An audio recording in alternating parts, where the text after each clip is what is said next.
All right, welcome back in. I am Ben Parker. This is Robertson Viar. We are the Box Score Network. We are going to talk about the Washington Commanders a lot, with Robertson Viar being the Commanders fan that he is, with me being the football junkie that I am. Robertson, how you doing tonight, man? Man, I'm doing great. This is a depressing time of the year because there's no football. But especially after we started getting good, it's feels like we were just getting started and now it's over. We gotta wait, what is it, 6, 7 months? It's depressing, but hey, we're gonna be talking off-season stuff. And it's it's like the I said it last week on our podcast, it's the biggest what if scenario for fans. It's like, man, what if we get this guy? What if we get this guy and that guy and that guy? And it's like, you just kind of fantasize about it and all that. Not T. Higgins now because he got tagged, but there's still some hope.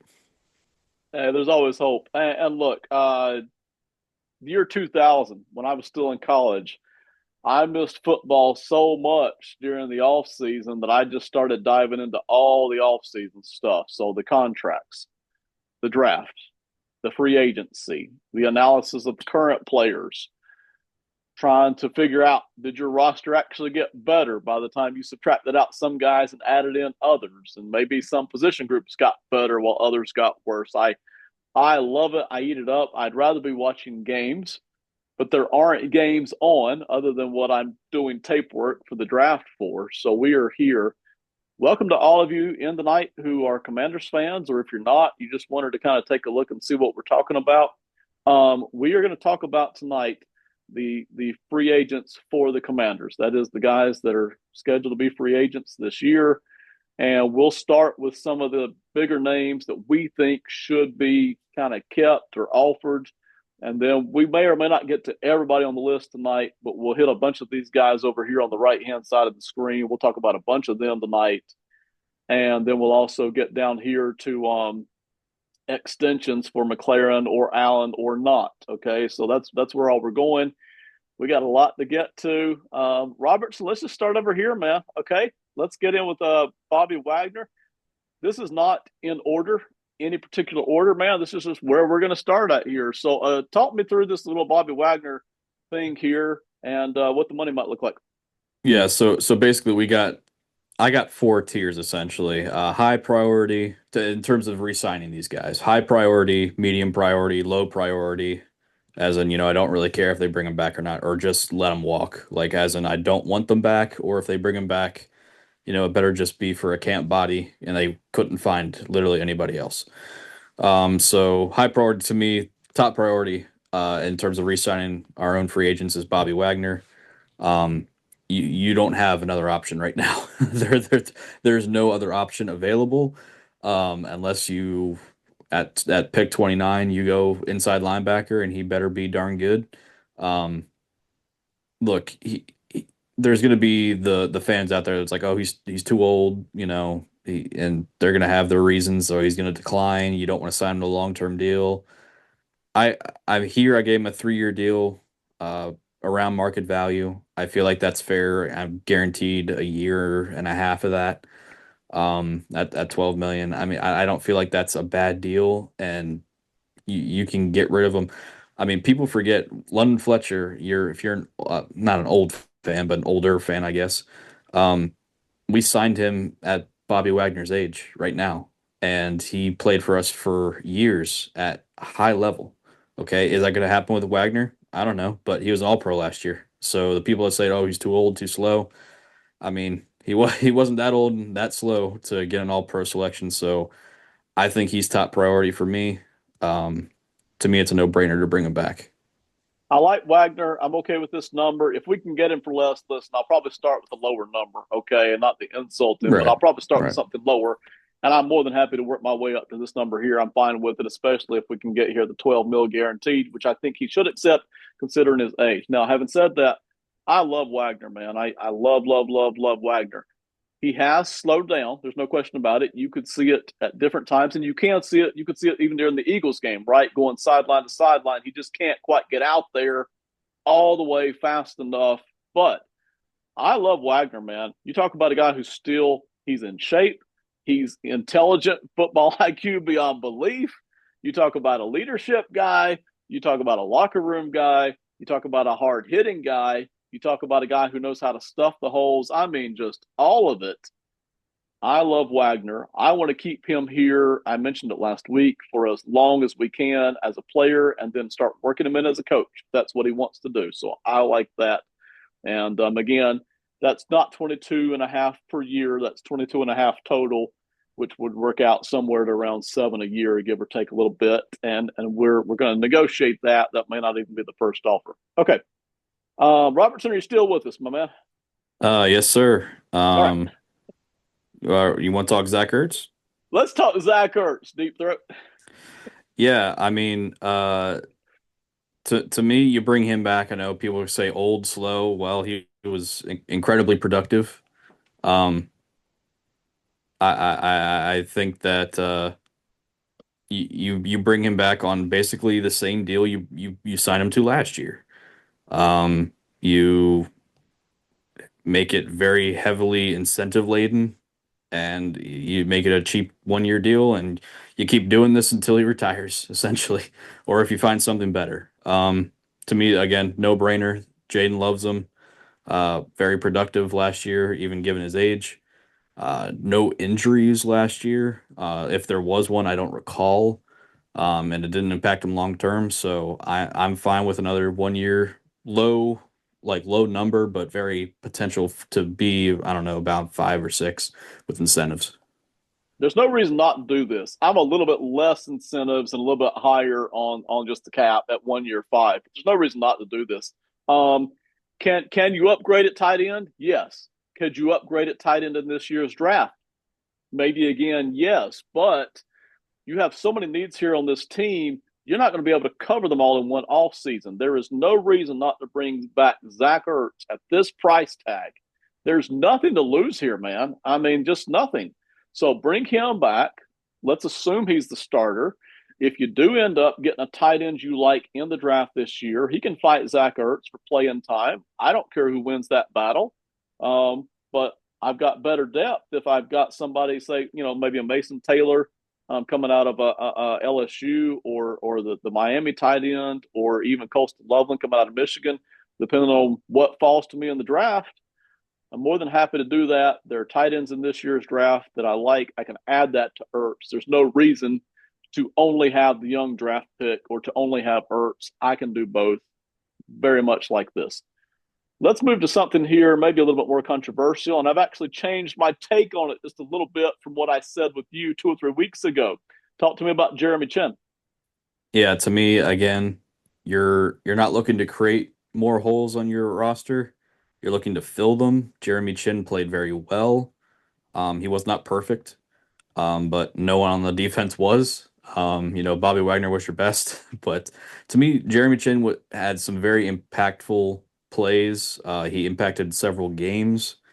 Um, I prefer him much more in the box. I see where you're going, not wanting to bring him back or put him on a long-term deal. I can appreciate that, but to me, the solution there is just add somebody else that can cover deep outside of Quan Martin. Just add another safety, right? Don't create another hole for yourself. Just add more. I mean, right now, depth in the secondary is non-existent, so I'm in favor of adding them anyway. Um, but I'm not going to do that just to I'm not going to create another hole just to fill it. I just want depth. And to me, keeping Jeremy Chin as the starter currently, um, it doesn't create another hole. It maintains the starter you had last year, which wasn't bad. And I'm looking in the draft or in free agency to add, another cover guy in the secondary. If I'm the Commanders, I'm doing two things in the secondary this year. I may go with two free agents in the secondary because they're out there this year. They're available if they don't get re signed by their teams. Good, solid cover guys, right? Legit cover guys. Um, and I'm going to go one free agent, one in the draft because there's legit cover guys in the draft. Or I may just go two guys in the draft, but they're there. I'm going to do two things there. Somehow I'm going to get two new guys into the secondary But I've slightly changed my stance here on Jeremy Chin. You asked me 2 or 3 weeks ago, would you bring back Chin? I said, hey, it doesn't excite me. And it doesn't. But when I reminded myself that he's fast, he's really aggressive, and he's flexible. You can use him all over the place, especially in the box. I was like, you know what? There's no reason not to bring him back. And he's affordable. Again, that's not $17 million per season. That's about five and a half, six a year. Okay. And you're not really hooked up to him for 3 years. You're basically hooked up to him for 1 year with basically a $3 or $4 million dead cap in year two. There's no reason not to bring him back. And what you said about not creating more holes is 100% correct here. Okay. So while I don't know that Chin solves a lot of problems for you, he at least doesn't create a hole when you're keeping him. It's affordable, got the flexibility, the speed, the aggressiveness, and if I bring somebody else in who's better, he's my depth guy. I have legit depth. Okay, and I get on to people for this all the time, writing articles. Your fifth round draft pick is not depth. All right, he's lucky if he makes the team. He's lucky if he's a special teamer. Chin is depth if somebody beats him out for that starting spot. Okay. Yeah, totally agree. I mean, I don't know what his PFF grade or anything like that was in coverage, but he wasn't a liability. You weren't constantly looking up and seeing Chin being, torched in coverage. So he might not be great, but he's not a massive liability that we've had in the past. Marcus Mariota. Yeah, man. I mean, you got to bring him back. I'm sorry. Uh, I know he wasn't everyone's biggest, their favorite player when they brought him in. My God, there was so much controversy when we brought him in last year. Oh my God, it's like, why are they bringing him in? Oh, he's going to start. Oh, well, we don't need this trash guy, in our quarterback. We don't need him ruining Jaden. It's like, oh my God, guys, get over yourselves. And then he played, and they were like, oh, yay, Mariota. It's like, guys, you gotta, we we have some of the weirdest fans. I swear to goodness. Um, Look, the reason you bring him back is stability. Okay, you bring him back for a couple of seasons. Again, this is if you don't want to bring him back next year, you don't have to. It's essentially a net zero if you cut him in terms of money owed to him and the cap hit. So you're keeping him for a season essentially, but if he wants to stay on next year, he can. Um, and you're keeping things consistent for Jaden. And again, one of the concerns with Jaden is his frame and if he can survive for a full season at the NFL level. He will inevitably get hurt. He will inevitably miss multiple games. And if we're going to contend, then we need a solid, reliable backup that knows the system, that you don't have to change the offense. And to me, this is again a no-brainer. He's been, very valuable to Jaden.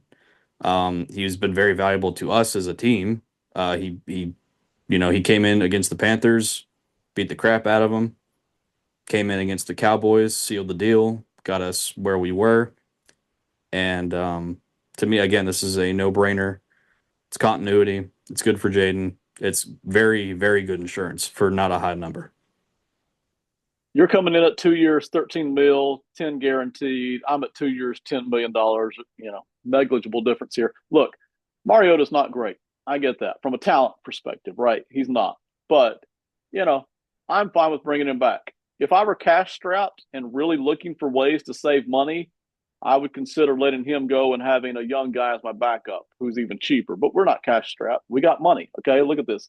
This number changes all the time. We're about $80 million in cap space right now. Okay, we got money. We can do whatever we want. We can be a power mover in free agency. We can re-sign our guys. We can extend our guys. We don't have to do all this restructuring. We can do it. All right. So there's no reason not to bring Mariota back at somewhere in this range. Okay. There's just no reason not to. You mentioned the veteran leadership, the way he helps the guys out. He actually didn't look bad when he came in and played. He's not the greatest passer. I get that, but he's fine.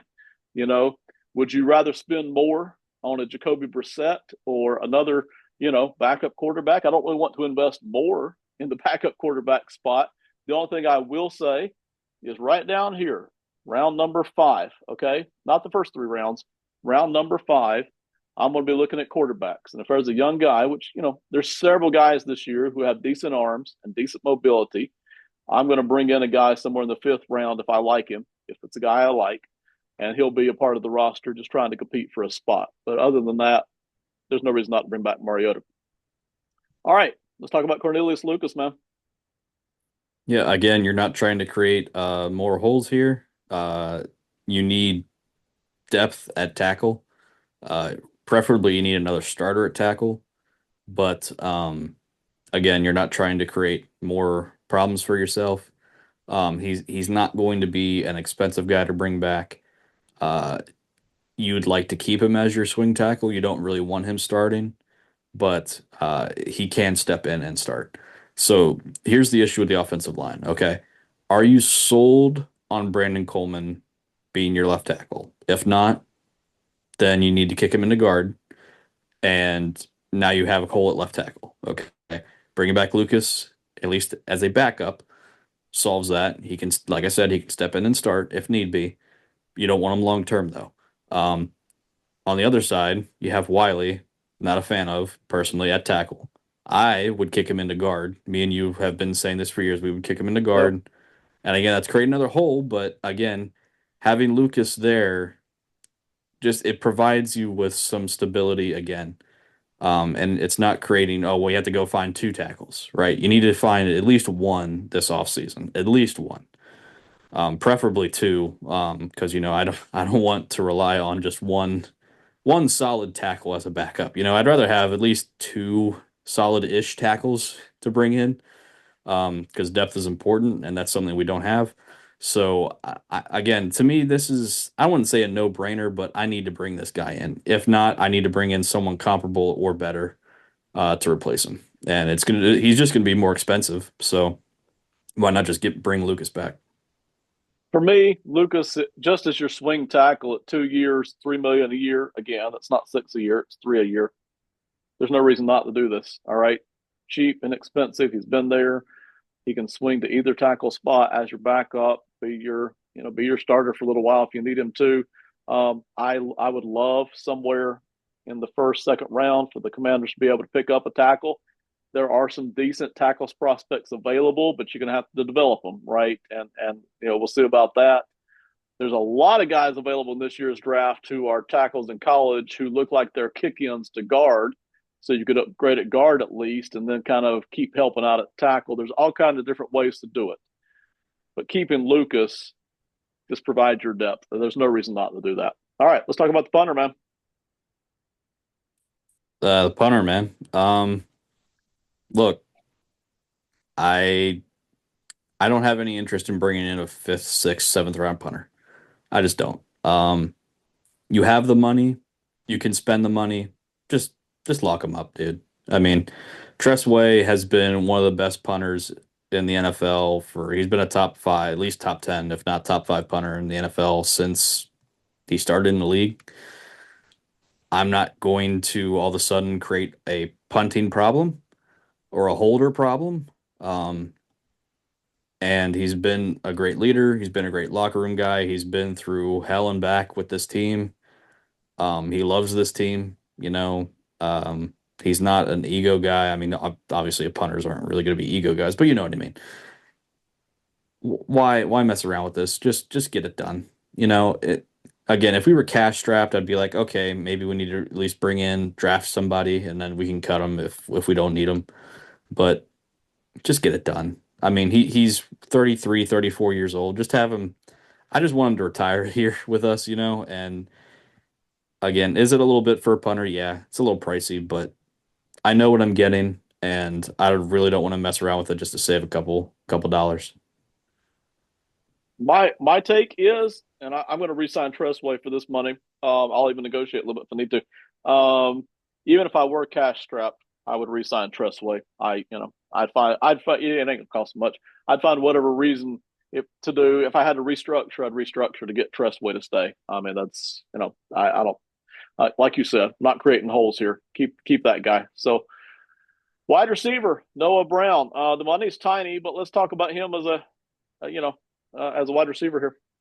Yeah, listen, number, I wouldn't say number one goal, but probably a top five goal is to find a running mate for Terry. Um, Yeah, you don't want Noah Brown being that guy again, but you bring him back because Jaden targeted him a lot.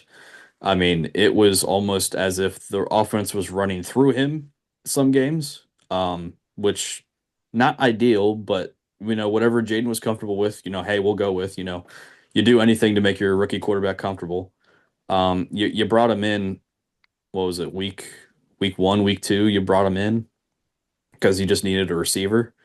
And he played very well. I would bring him in. I would bring him back because he was a highly targeted guy by Jaden. And I'm gonna again, it's kind of like Zach Ertz. I'm just gonna throw in heavy incentives in there. If he pl I'd rather have him as my fourth receiver. I don't want him as my second receiver. So again, I'm just gonna bring him back. Hopefully he doesn't see the field that much, but if he does through injury or just because we didn't find a solution, then fine. But again, bring him back, heavy incentives, just get him back here. agreed. 1 year, 2 million, 1 year, 3 million. Who cares? Add Yeah. incentives, get him back in the building. That's a done deal. Let's tie that real quick here to these receivers here, who are your next tier down. Yeah. Now, this particular year in the draft, it's a little skinny on wide receivers. It's not that there aren't any, but there's not as many in the first round. You're kind of looking at one or two guys in the first round. And then you get in the second round, there are guys, but boy, a lot of them are smallish. You got some fast guys, but some of them tend to be small. And then you just kind of start trickling down second, third, fourth round. There are guys there to be had, but it's a little skinny at wide receiver this year. So it's not to say the Commanders won't grab one. They might and they should, but you'd still like to have some of these guys floating around that you were using last year too, just in case. Talk to me about Zacchaeus, Brown, Crowder. Which guy you would like to bring back and why? I honestly, if I had to rank them, I'd probably go Zacchaeus, Crowder, then Brown. Okay. But right now, if I'm not mistaken, the only receivers we have under contract right now are McLaurin and McCaffrey. Uh, After that, I don't think we have anyone under contract, so that's why I'm bringing back Noah Brown and then one of these other guys because again, they were productive, they're reasonably reliable. They all have their downfalls. Crowder, age, he's not what he used to be. Brown, he's been inconsistent. He came on late last year and he was productive in the playoffs, but again, Yeah. not what he was supposed to be living up to. He was a third round pick, had a lot of upside, really just never met it. Started to see glimpses of it last year, but just really, again, not overall very productive. And then Zacchaeus, I mean, he just seemed to be another favorite target of Jaden's. So again, I don't want either of these guys that I bring back to see the field a lot, but I know they're going to see the field, and I know I want Jaden to know that he can rely on them. I don't want to bring in a bunch of undrafted or late round guys or guys that Jaden's never played with just so we can save a couple bucks, like, and it's not going to take a lot to bring these guys back. It's really not. So if they know the system and they work in the system, why mess around? Um, I would prefer probably Zacchaeus out of all of them, but because I don't think De'Ami Brown's coming back. I don't think he wants to come back because he knows he's not the guy. Um, so Well, if that's the case, then I would go Zacchaeus, then Crowder. If we want to bring De'Ami Brown back, then fine. I'm fine with that. Just not high cap number at all. Um, we just need guys that Jaden's familiar with, I think, because he's still a young quarterback and he's still developing. So we need new guys, but I'm fine with bringing back a couple of the old guys. I'm totally fine with bringing back all three of these guys, and I didn't even put Ooh, the money number here. It's so small. They're so small. I'm totally fine with bringing back all three of these guys, one of these guys, two of these guys. All right. Um, I think if I was going to let one guy go, it would be Crowder. I saw enough out of De'Ami Brown over the last 6 weeks of the season, including the postseason. I would like to bring him back, and I would like to bring back Zacchaeus. But it's so cheap.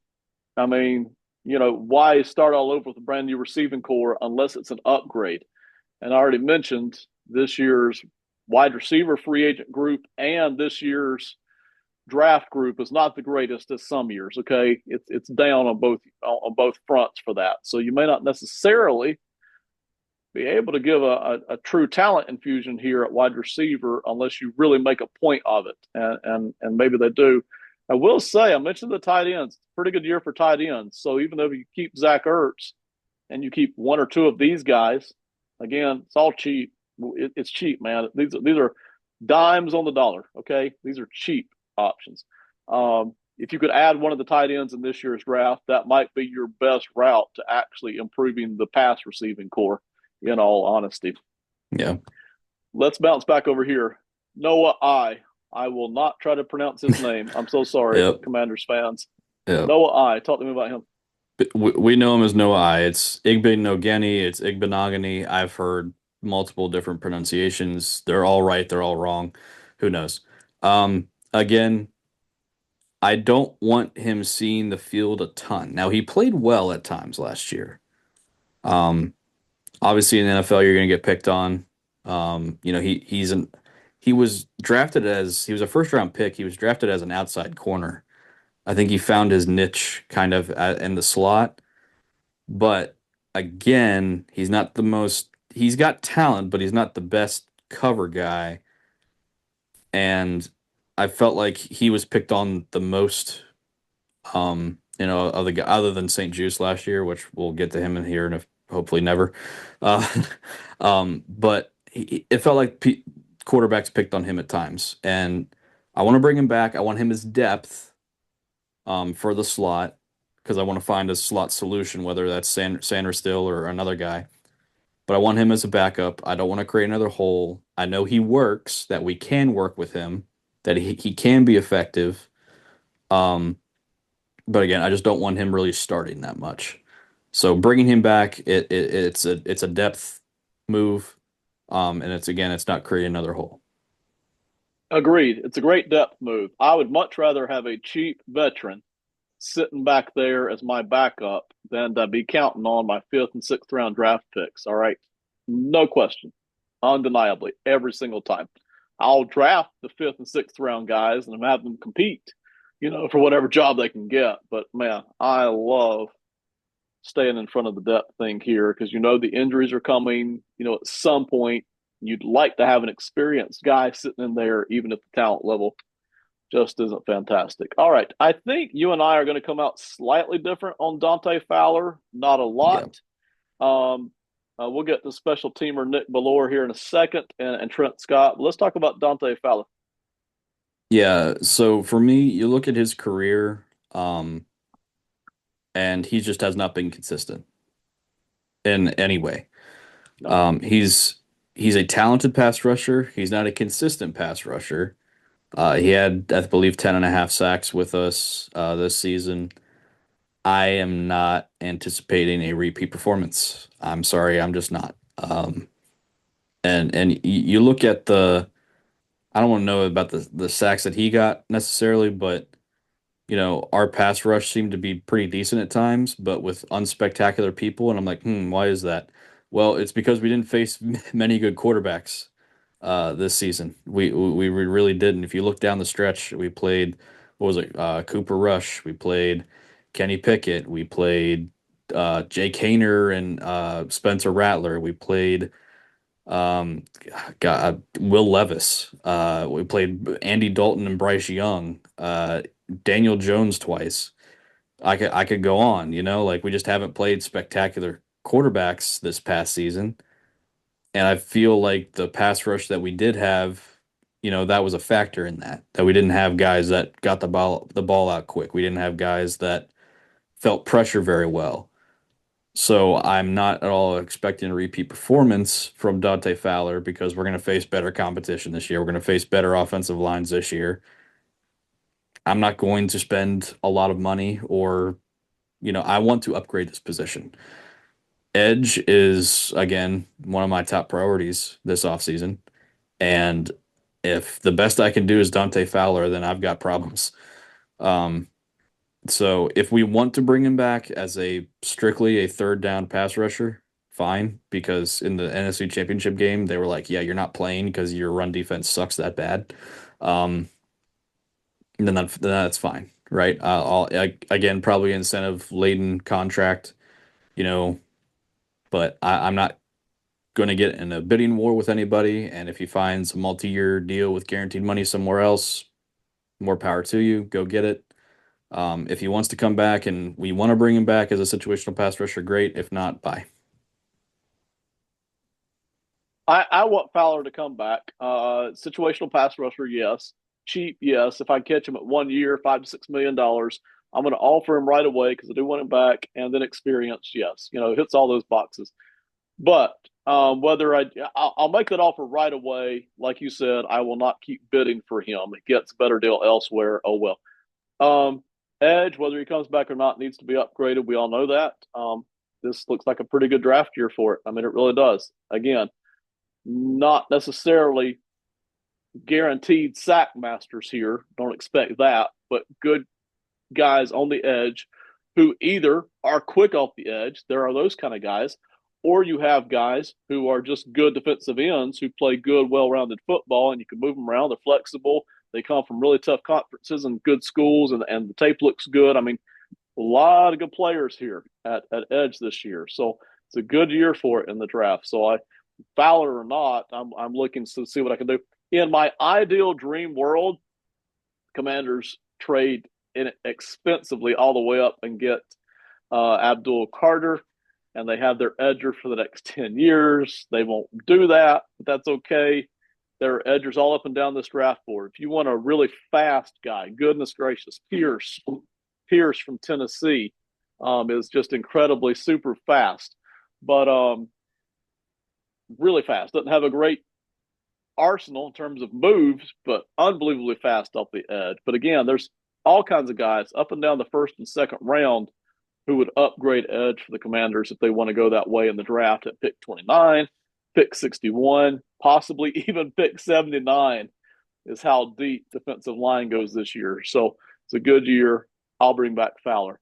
Talk to me just real quick about Trent Scott and Nick Bellore, and then we're going to roll over talk about extensions or not, and then we'll come back maybe talk about some of these lower level guys here. But just give me a heads up here on Trent Scott and Nick Bellore.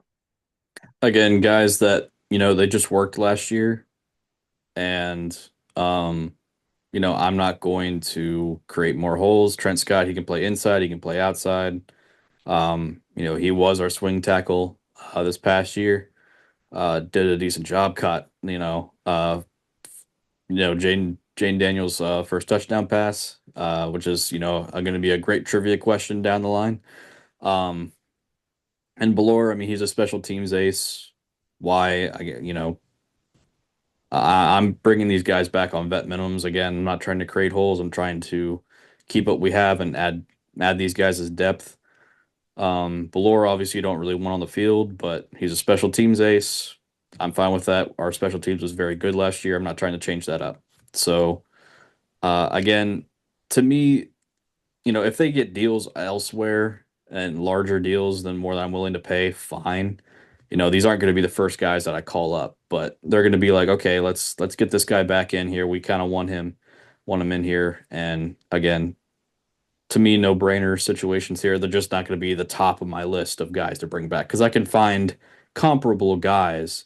I'm not going to be heartbroken if I lose either of them, but you know, I just rather bring them back, because I know what I'm getting and I know that they already work in the system.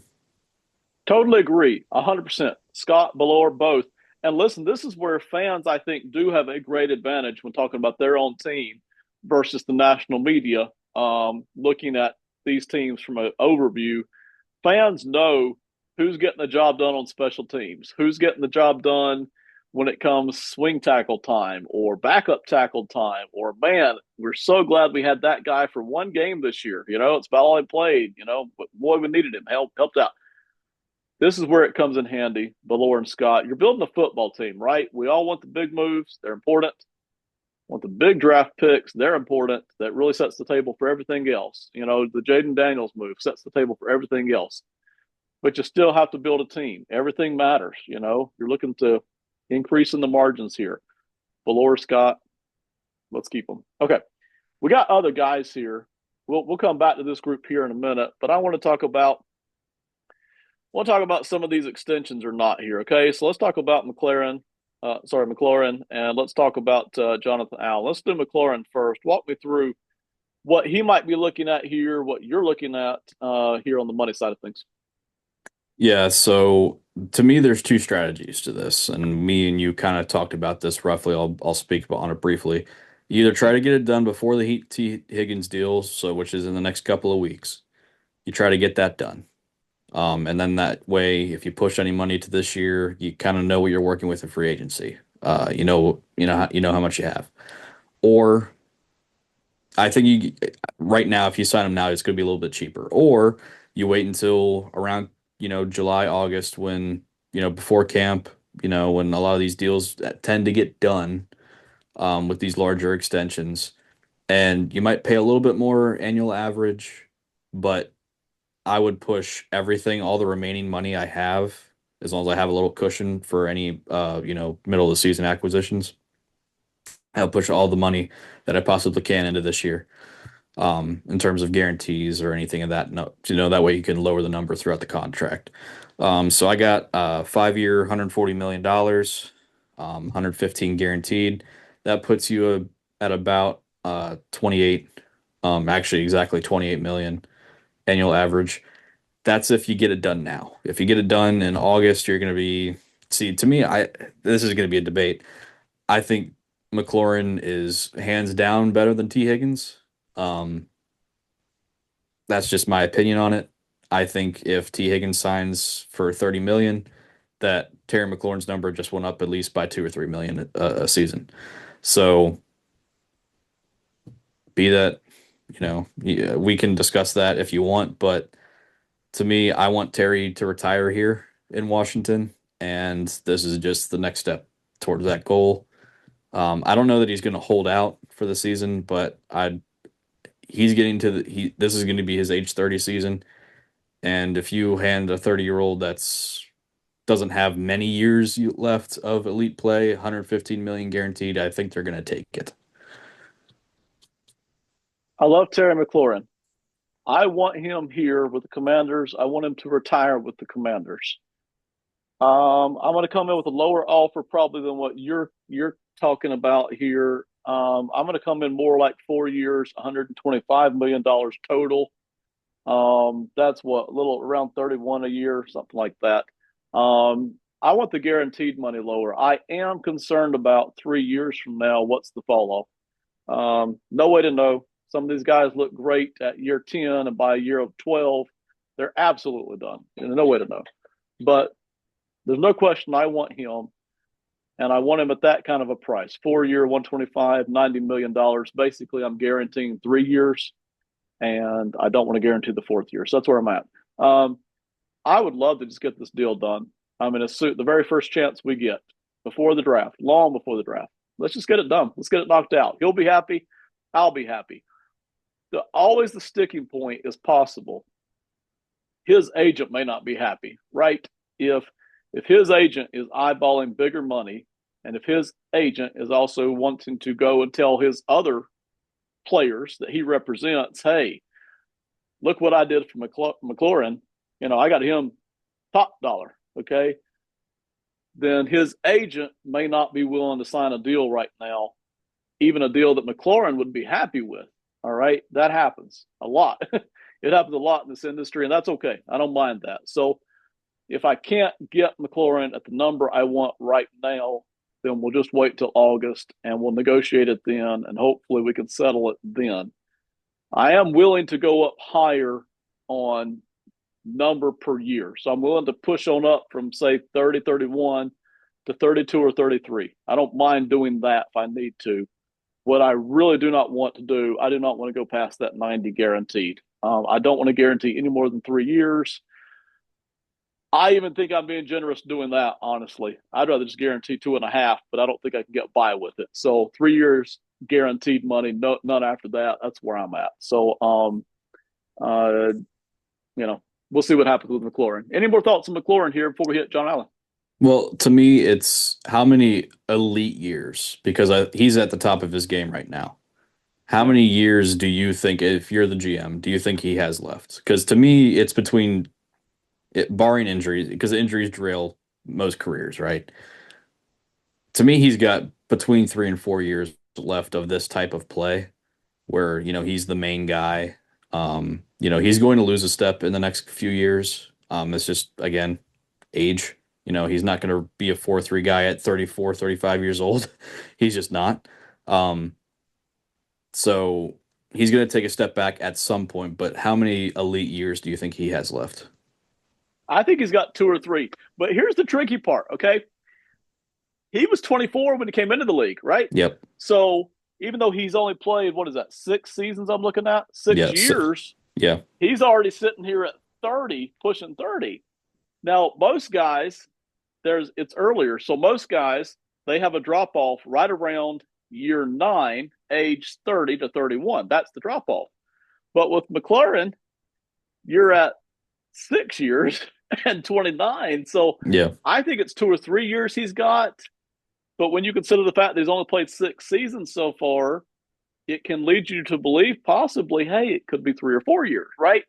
Yeah. Kind of tough to gauge. Yeah. Fair enough. I think he's got 3 solid years left in him. Like, I don't want to say solid, but like elite years, top of his game, Okay. left in him.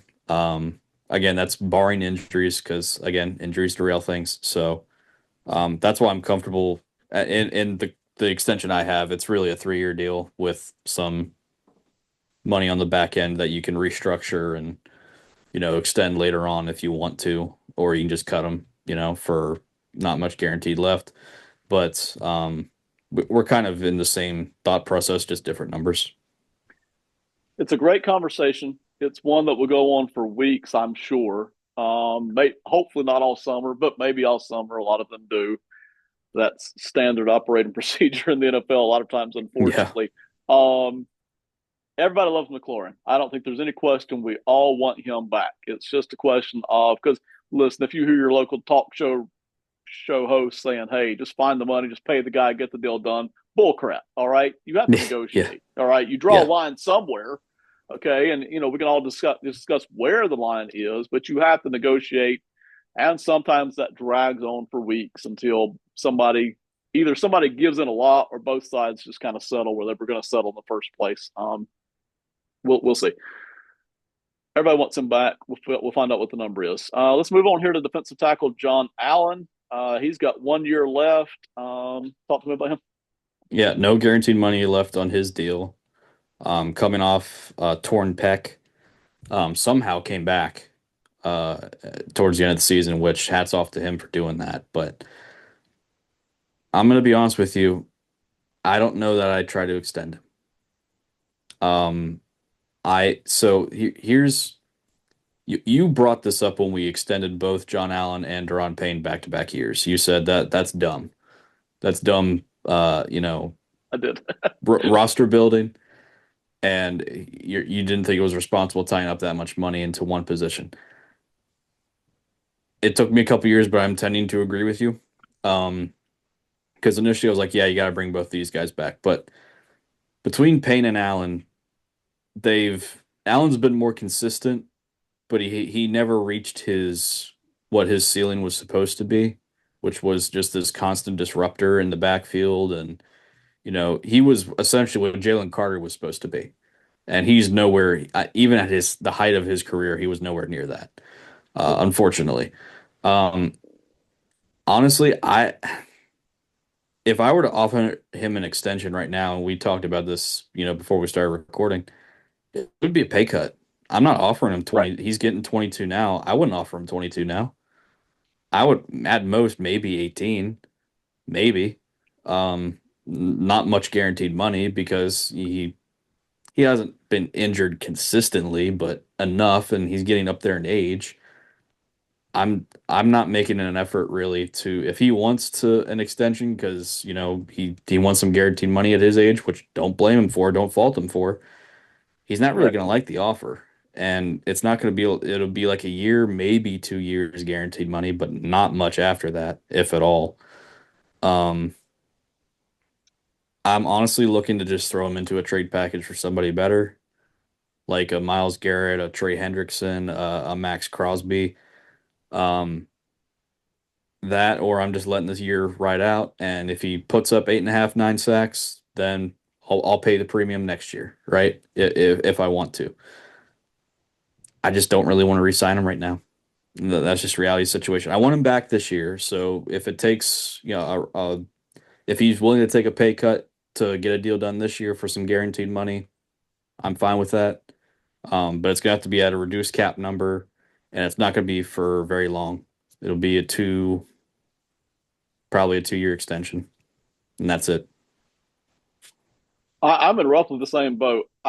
I'm just not going to offer an extension, unfortunately, and that's I don't mean to disrespect John Allen. I'm sure he'll take it that way because I would if I were a player. Okay, but looking at this from hey, I want to win as a general manager, I'm just not going to offer. Unfortunately, me personally, I don't think I've gotten my money. I mean, look at these guys, Payne and Allen. They're taking up 12%, 10% of the cap. They're not bad. Okay, I do not mean to suggest that they're good, but I don't necessarily feel like I've really gotten my money's worth when I look at what we've invested there. All right, again, they do things. They're productive. They hold up. They do things other defensive tackles don't necessarily do for other teams across the board. But I don't necessarily feel like I've gotten my money's worth. I do not want to increase that number. And I don't want to double down on that number now that we've got age as a factor. So I'm just not offering. If I can trade him, I would. If I can't trade him, I'll probably just ride this out for one more year. I don't. I'm not going to cut him. If I were cash strapped, I would go ahead and make the cut. We're not cash strapped. We can do a lot of things here, so there's really no reason to just let him go. But I'm not coming back in with a big offer. And I don't mean to disrespect him. He's been great in the locker room, his ability to fight back from injuries. And honestly, this is the point where if you're a player, and I know this, if you're a player, you feel like, hey, I've given heart and soul to this place. I've sold out for this place. I've busted my tail for this place. And this is the thanks I get. Yes, but we paid you to do that. Okay. And we paid you handsomely to do that. And I just do not feel like the path to winning is to offer another large deal here of any kind. So that's where I'm at. Even though I got the utmost respect here for John Allen as a person, player, you name it. We're going to take about the last 6 minutes here. We're just about out of time. Let's take the last 6 minutes, Rob, and just look through. We're not going to cover all these guys, but go ahead and just march me right through three or four guys real quick. Keep, not keep, whatever. Yeah, Zane Gonzalez, kicker. Not really interested in bringing back, but if you can't find anything better, sure, go ahead. I feel the same with McNichols and Rodriguez at running back. I want one of them brought back, I think. Okay. But Yes. Yes. again, if you can find something better, please, for the love of God, go get it. I want to upgrade running back in general. I don't like Brian Robinson as the primary back, but again, that's Okay. another conversation for another day. Right. Farrell, me and you differ on this, I think. I don't want him back. Okay. I really don't want him back. But again, if it's July, August, and you need a camp body that's a veteran and you didn't get what you wanted to upgrade the position, fine, bring him back. But I'm not paying him a lot of money to do so. Um, and then letting walk, St. Juice, bye, dude. I'm sorry. You're a good fourth corner for most teams, but you have overstayed your welcome, sir. No longer want you on my team anywhere near. Same with Michael Davis, Derek Forrest. I don't really care if he comes back. If he does again for a camp body, fine. If not, I really don't care. John Bates. See, some people really like John Bates as the tight end. He's a nice tight end. He's not at all dynamic as a pass catcher. He's a decent blocker. But man, I really feel like I can do better than John Bates as a second or even a third tight end. We got Benson. We're hoping to bring back Zach Ertz. I'd really like another tight end other than John Bates. I just don't really Yes. care if he comes back or not. I'm fine with letting him walk. And then, excuse me, Austin Seibert. I don't care if he comes back or not. I could care less. If you want to bring him back, fine. If you don't, then great. I want to upgrade to kicker. Michael Walker, same deal there. I would like to bring back Sheldon Day. He seemed productive at times. Same with Jalen Holmes. Um, you want to bring back Michael Dieters, the backup center, fine. I don't care. Again, he seemed like more of a liability in pass pass protection though, so that's why I'm like, I don't really Right, care. But right. again, you got rapport with the offensive line. If you got a good rapport with Jaden, then fine. You want to bring him back for a vet minimum deal, then that's fine. So I just want to upgrade there if I can. But yeah, that's kind of the breakdown there. Excellent walkthrough. That's a brilliant walkthrough there on that last group of guys. Because again, we're talking absolute minimum dollars here on most of these guys. Yeah, Not quite all of them, most of them. Okay, real quick, Karen. I know a lot of people will be interested in this number. This $82.3 million cap space. If you look on some websites, it's 79. yeah. Other websites or articles have projections built in, which makes it more or less. Who cares? You got about $80 million to work with in terms of cap flex, cap space, however you want to word it. Me and Rob added all this up. By the time we re-sign, if we were able to re-sign this group here, okay, and let's even go ahead and say at some point we get the McLaurin deal done, okay. Let's say at 32, okay, 32 a season. All right. And let's say we get Fowler or Farrell, one or the other, in the building, and we do a handful of these deals here where we bring back some of these guys at very cheap deals. Okay. By the time we're done with all of that, and let's say we still have John Allen on the team. Okay. This cap space basically moves from about 80 down to, and Robertson, I recalculated the McLaurin deal just a little bit there, basically down to about 40 million in cap space. Okay. So that's doing a McLaurin extension. That's re signing everybody that we think is worth re signing, me and you both. Okay. At fairly market prices. We still have 40 million to work with. Okay. Which means even if you do everything you want to do, and you don't restructure anybody, which of course I don't think they're going to this year, you can be a player in the free agent market. Okay. You can do one big player, you can do two pretty good players, you could scatter it around a little bit. 40 million just to play with. Okay. Heck, you can roll it into next season if you want to. Okay. All kinds of things you can do. We talked about this 2 or 3 weeks ago. Commanders are in really good shape here.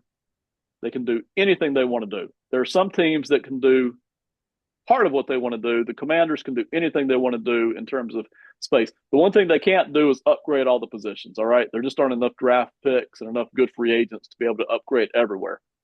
But they can do anything they want to do. Robertson, final thoughts here? Yeah, just quick question. Quick backtrack. So neither of us like John Allen at that 22 million. We just don't like it. Right. If there's a guy out there that you know can benefit your team, are you offloading that contract? Either by trade, whether you can get draft compensation, or you just outright cutting them? I mean, No, it I seems won't cut him. cutthroat, but Yeah. I won't cut him because, you know, I'm not cash strapped. All right. If right. I can trade him, I'll trade him. If not, I'll keep him for one more year Yeah. and then we'll let him walk away. So I mean, I'm cool with that.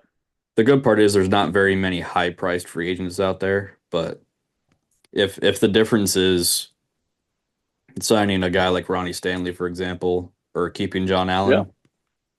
Allen, I'm sorry, or acquiring another asset via trade, then yeah, I gotta cut ties there, unfortunately. But Yep. it's just reality situation. It's business. All right. Well, listen, everybody, thank you so much for watching. This has been our second edition of covering the Commanders. We will work our way through all of this during the off season. We'll have a couple of mock drafts coming up. We'll go back and react to some stuff as it happens. We'll revisit the roster and look at whether it's stronger or not. It will be, but we'll look at how it's stronger as the off season goes on. So we appreciate everybody watching. Robertson, tell everybody goodbye, man.